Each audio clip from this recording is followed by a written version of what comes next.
ሰላም ጤና ይስጥልኝ የኢትዮ ፎከስ ቤተሰቦች።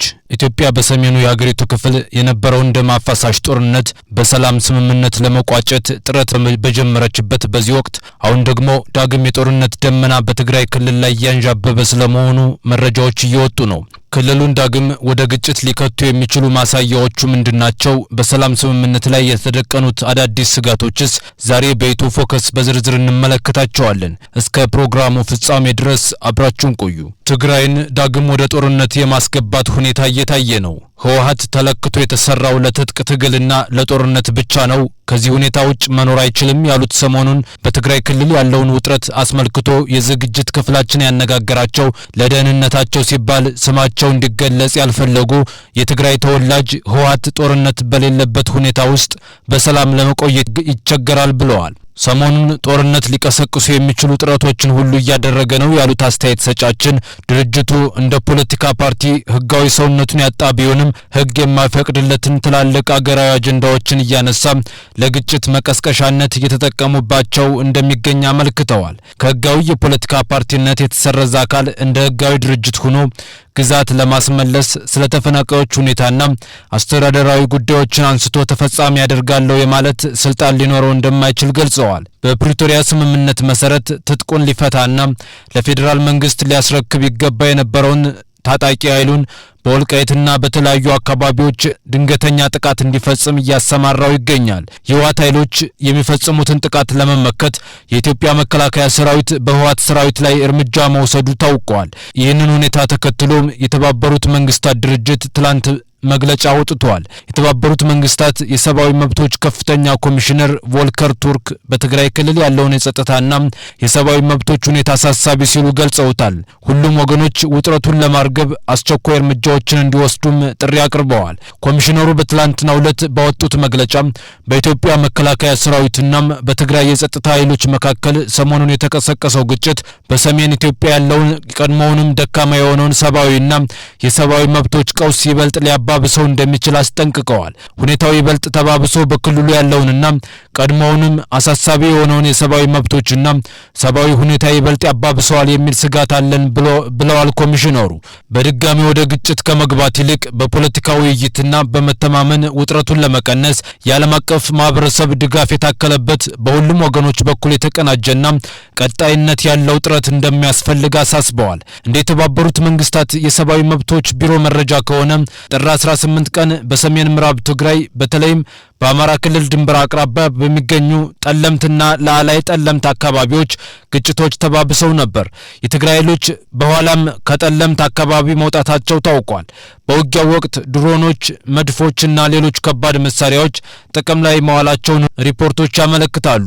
ኮሚሽነር ቮልከር ቱርክ በተጨማሪም በግጭቱ ወቅትና ከግጭቱ በኋላ በሁለቱም በኩል ማለትም በኢትዮጵያ መከላከያ ሰራዊትና በትግራይ ኃይሎች እየተፈጸሙ ባሉ እስራቶች ዙሪያ ያላቸውን ስጋት ገልጸዋል። ንጹሃን ዜጎች በድጋሚ እየጨመረ ባለው ውጥረት መካከል ተይዘዋል ያሉት ኮሚሽነሩ ከተቃራኒ ወገን ጋር ግንኙነት አላቸው በሚል ጥርጣሬ የሚፈጸሙ እስራቶች መቆም አለባቸው ሲሉ አክለዋል። ከፍተኛ ኮሚሽነር አክለውም በደቡብና በደቡብ ምስራቅ ትግራይ የአፋር ክልል ድንበር አቅራቢያ በትግራይ ኃይሎችና የትግራይ የሰላም ኃይሎች ወይም የሐራ መሬት ኃይሎች ተብሎ በሚጠራው ተቀናቃኝ ቡድን መካከል ግጭቶች መቀጠላቸውን ገልጸዋል።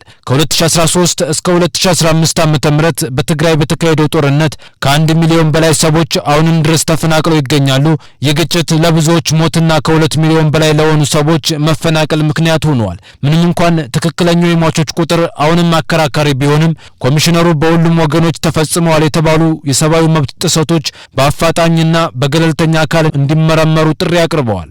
በተጨማሪም በኢትዮጵያና በጎረቤት ኤርትራ መካከል በቅርቡ ስለታየው ውጥረት ያላቸውን ስጋት የገለጹ ሲሆን ሁኔታው ይበልጥ መባባሱ በሁለቱ ሀገራት እንዲሁም በሰፊው የአፍሪካ ቀንድ ያለውን ሰብአዊና የሰብአዊ መብቶች ፈተና ሊያባብሰው እንደሚችል አስጠንቅቀዋል።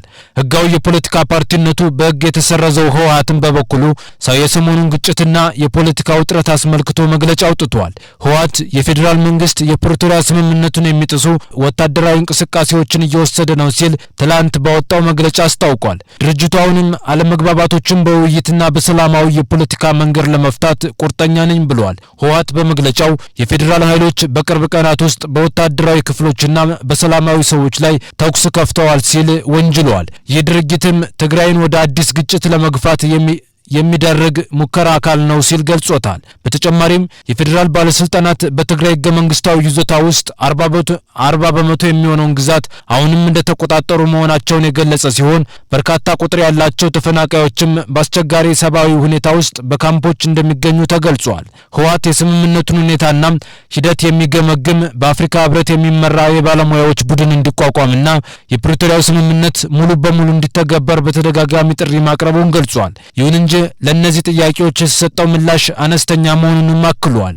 መግለጫው የኢትዮጵያ መንግስት አሁን ትግራይ ወደ ሌላ ዙር ደም አፋሳሽ ጦርነት ለማስገባት እየጣረ ነው ብለዋል። ሆኖም ድርጅቱ ወደ ወታደራዊ ግጭት የመመለስ ምንም ፍላጎት እንደሌለውና ይልቁንም በፕሪቶሪያው ስምምነት ማዕቀፍ ውስጥ ድርድር እንዲደረግ እንደሚፈልግ ገልጿል። ፓርቲው በዓለም አቀፍ ማህበረሰብ በኩል የሚደረገው ጥረት በቂ አይደለም ሲል የተቸ ሲሆን በሌላ በኩል የተባበሩት መንግስታት የአፍሪካ ህብረትና አሜሪካ በቅርቡ የሰጡትን ማስተባበያ እንደ መልካም ጅማሮ እንደሚቀበለው ተጠቁመዋል። በሌላ በኩል ሳልሳይ ወያነ ትግራይ ፓርቲ በትግራይ ውስጥ በማህበረሰቡ የሚመራ የእርቅ ሂደትና ከወገንተኝነት የጸዳ ሽምግልና እንዲጠናከር ጥሪ አቅርበዋል። ፓርቲው ባወጣው መግለጫ በትግራይ ተወላጆች መካከል እየተደረጉ ያሉ የእርቅ የውይይትና የሰላም ጥረቶች ሊደገፉና ሊጠናከሩ እንደሚገባ ገልጾም ይህም በክልሉ ዘላቂ ሰላም ለማምጣት ከፍተኛ አስተዋጽኦ እንዳለው አጽንኦት ሰጥተዋል። ድርጅቱ እነዚህን ሂደቶች የሚያመቻቹ ግለሰቦችና ተቋማት ገለልተኝነታቸውን እንዲጠብቁም አሳስበዋል። በተጨማሪም በአሁኑ ወቅት በትግራይ ውስጥ አስተዳደራዊ ስራዎችን ማቀናጀትና የክልሉን መሰረታዊ ጥያቄዎች መመለስ የሚችል ህዝባዊ ተቋም የለም ተብሏል። በጦርነቱ ምክንያት የደረሰውን ውድመት ለመጠገንና የውስጥ ክፍፍሎችን ለማርገብ እንዲቻል ሁሉንም ያካተተ ህጋዊነት ያለው መንግስት እንዲመሰረት ጥሪ አቅርበዋል። በተጨማሪም ድርጅቱ የሀገር ሽማግሌዎች፣ የማህበረሰብ አስተራቂዎች፣ አቦ ገረብ ተብለው የሚጠሩ ባህላዊ መሪዎችና የሃይማኖት አባቶች በማንኛውም ወገን ሳይሰለፉ እየተባባሰ የመጣውን የታጠቁ አካላት ክፍፍል እንዲፈቱ ጥሪ ቀርበዋል። በትግራይ ተወላጆች መካከል የሚፈጠሩ ግጭቶች እንዲቆምና ለእርቅና ለውይይት ምቹ ሁኔታ እንዲፈጠር ጥረት እንዲያደርጉም አሳስበዋል። ይህ ሁኔታ እየታየ ያለው በትግራይ ውስጥ እየናረ በመጣው ውጥረት ምክንያት የህዝብ ስጋት እየጨመረ ባለበት ወቅት ነው። በመካከለኛው ትግራይ ዞን አንደርታ አካባቢ የፍጆታ ዕቃዎችን በመጫን ላይ በነበሩ 2 የጭነት መኪናዎች ላይ በደረሰ የድሮን ጥቃት ቢያንስ 1 ሰው ሲገደል ሌላ 1 ሰው ደግሞ መቁሰሉ መዘገቡ ይታወሳል። ድርጊቱ የአፍሪካ ህብረትና ሌሎች ዓለም አቀፍ አካላትን ትኩረት የሳበ ሲሆን ወታደራዊ ግጭቶችና በክልሉ እየጨመረ ስለመጣው ውጥረት ያላቸውን ስጋት ገልጸዋል። ሁሉም ወገኖች ራሳቸውን እንዲያቀቡ፣ የሰላም ስምምነቶችን እንዲያከብሩና ዳግም ግጭትን ለማስወገድ በውይይት እንዲቀጥሉ አሳስበዋል።